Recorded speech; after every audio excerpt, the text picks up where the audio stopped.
गणेशाय नमः. नमस्कार मंडळी, रेखाज किचनमध्ये पुन्हा एकदा तुमचे स्वागत.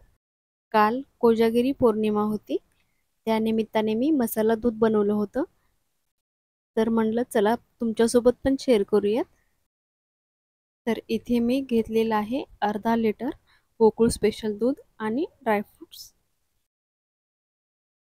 इथे मी बदाम घेतलेले आहेत, काजू, काळी मिरी, इलायची आणि पिस्ता घेतलेले आहेत. तर आपण सगळ्यात अगोदर दूध गरम करायला ठेवूयात. आता आपण एका साईडला दूध गरम करायला ठेवलेलं आहे आणि आता आपण दुसऱ्या साईडला एका पॅन मध्ये ड्रायफ्रुट्स आहेत ते हलकेसे रोस्ट करून घेऊयात, जेणेकरून त्यामधील कच्चेपणा जाईल. इतपत आपल्याला ते रोस्ट करून घ्यायचे आहेत.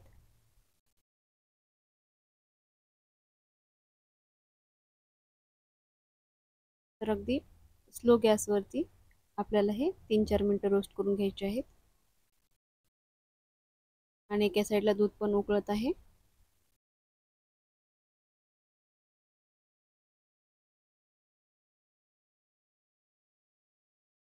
सगळे ड्रायफ्रुट्स एकदम टाकले तरी चालतील किंवा वेगवेगळे टाकले तरी चालतील. क्वांटिटी कमी असते त्यामुळे आपण सगळे एकदाच असे रोस्ट करून घेतले तरी चालेल. तर अशा प्रकारे ड्रायफ्रुट्स बऱ्यापैकी रोस्ट झालेले आहेत. तर आता आपण हे एका प्लेटमध्ये काढून घेऊयात आणि गार करून घेऊयात.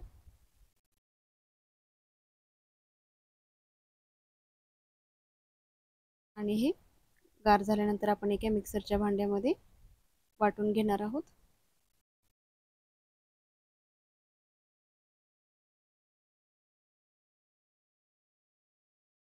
तर तुम्ही बघू शकता अशा प्रमाणात मी हे ड्रायफ्रूट सगळे वाटून घेतलेले आहेत. तुम्ही थोडेसे जाडसर किंवा आणखीन बारीक पण करू शकता आपापल्या आवडीनुसार. तर मी असे इतपत बारीक केलेले आहेत. आणि एका साईडला दुधामध्ये केसर टाकून ठेवलं होतं, ते आपण या उकळत्या दुधामध्ये टाकून घेऊयात, जेणेकरून आपल्या मसाला दुधाला छान असा कलर येईल आणि दिसायला पण एकदम आकर्षक असं दिसेल. आणि आता आपण या दुधामध्ये आपण जो आता ड्रायफ्रूटचा मसाला वाटून घेतलेला आहे ते टाकणार आहोत. तर तुम्ही बघू शकता दुधाला किती छान कलर आलेला आहे आणि दिसायला पण किती सुरेख असं दिसत आहे. आणि खायला पण आणि प्यायला पण तेवढंच टेस्टी झालेलं होतं. तर आता आपण हे चांगलं मिक्स करूयात आणि आणखीन 3-4 मिनिटं आपण याला अशीच उकळी काढून घेऊयात. तुम्ही बघू शकता अशा प्रकारे मी मिक्स करून घेतलेलं आहे. आणि आता त्यामध्ये आपण 2 टेबलस्पून साखर टाकलेली आहे. तुम्ही साखरेचं प्रमाण कमी जास्त करू शकता आपापल्या आवडीनुसार. आणि परत मी असं हे मिक्स करून घेतलेलं आहे. परत आपल्याला हे 3-4 मिनिटं असं उकळून घ्यायचं आहे. तर मस्त आपलं असं हे मसाला दूध तयार झालेलं आहे. तुम्ही बघू शकता दुधाला किती छान असा कलर आलेला आहे केसरने आणि सगळे मसाले केसर याचा फ्लेवर मस्त दुधामध्ये उतरलेला आहे. तर छान असं आपलं हे मसाला दूध बनवून तयार झालेलं आहे. तुम्ही बघू शकता अगदी हॉटेलमध्ये मिळतं त्या प्रमाणात आपलं हे मसाला दूध तयार झालेलं आहे. वरतून आपण थोडेसे असे सजावटीसाठी ड्रायफ्रूट्स टाकूयात आणि केसर टाकूयात.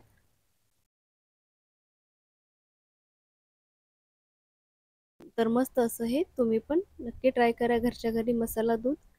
आणि कसं झालं ते मला नक्की कमेंटमध्ये सांगा. आणि तुम्हाला माझे व्हिडिओ आवडत असतील तर नक्की व्हिडिओला लाईक करा, शेअर करा आणि चॅनेलला सबस्क्राईब नक्की करा.